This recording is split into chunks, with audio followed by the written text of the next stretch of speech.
In those days, Israel had no king. Now a Levite who lived in a remote area in the hill country of Ephraim took a concubine from Bethlehem in Judah. But she was unfaithful to him. She left him and went back to her parents' home in Bethlehem, Judah. After she had been there 4 months, her husband went to her to persuade her to return. He had with him his servant and 2 donkeys. She took him into her parents' home, and when her father saw him, he gladly welcomed him. His father-in-law, the woman's father, prevailed on him to stay. So he remained with him 3 days, eating and drinking and sleeping there. On the 4th day, they got up early, and he prepared to leave. But the woman's father said to his son-in-law, "Refresh yourself with something to eat, then you can go." So the 2 of them sat down to eat and drink together.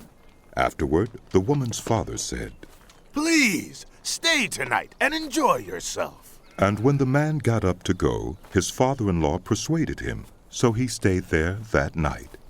On the morning of the 5th day, when he rose to go, the woman's father said, "Refresh yourself. Wait till afternoon." So the 2 of them ate together. Then when the man, with his concubine and his servant, got up to leave, his father-in-law, the woman's father, said, "Now look, it's almost evening. Spend the night here. The day is nearly over. Stay and enjoy yourself. Early tomorrow morning, you can get up and be on your way home."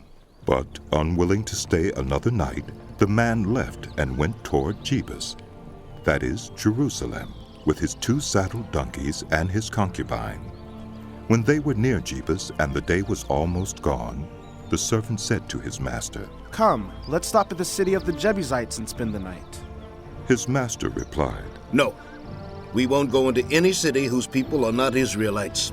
We will go on to Gibeah." He added, "Come, let's try to reach Gibeah or Ramah and spend the night in one of those places." So they went on, and the sun set as they neared Gibeah in Benjamin. There they stopped to spend the night. They went and sat in the city square, but no one took them in for the night. That evening an old man from the hill country of Ephraim, who was living in Gibeah, the inhabitants of the place were Benjamites, came in from his work in the fields. When he looked and saw the traveler in the city square, the old man asked, "Where are you going? Where did you come from?" He answered, "We are on our way from Bethlehem in Judah to a remote area in the hill country of Ephraim, where I live. I have been to Bethlehem in Judah, and now I am going to the house of the Lord. No one has taken me in for the night. We have both straw and fodder for our donkeys, and bread and wine for ourselves, your servants. Me, the woman, and the young man with us. We don't need anything." "You are welcome at my house," the old man said. "Let me supply whatever you need.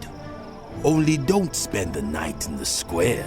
So he took him into his house and fed his donkeys. After they had washed their feet, they had something to eat and drink. While they were enjoying themselves, some of the wicked men of the city surrounded the house. Pounding on the door, they shouted to the old man who owned the house, "Bring out the man who came to your house so we can have sex with him." The owner of the house went outside and said to them, "No, my friends, don't be so vile. Since this man is my guest, don't do this outrageous thing. Look, here is my virgin daughter and his concubine. I will bring them out to you now, and you can use them and do to them whatever you wish. But as for this man, don't do such an outrageous thing." But the men would not listen to him. So the man took his concubine and sent her outside to them. And they raped her and abused her throughout the night, and at dawn they let her go. At daybreak the woman went back to the house where her master was staying, fell down at the door, and lay there until daylight. When her master got up in the morning and opened the door of the house and stepped out to continue on his way, there lay his concubine, fallen in the doorway of the house, with her hands on the threshold. He said to her, "Get up. Let's go." But there was no answer. Then the man put her on his donkey and set out for home. When he reached home, he took a knife and cut up his concubine limb by limb into 12 parts and sent them into all the areas of Israel.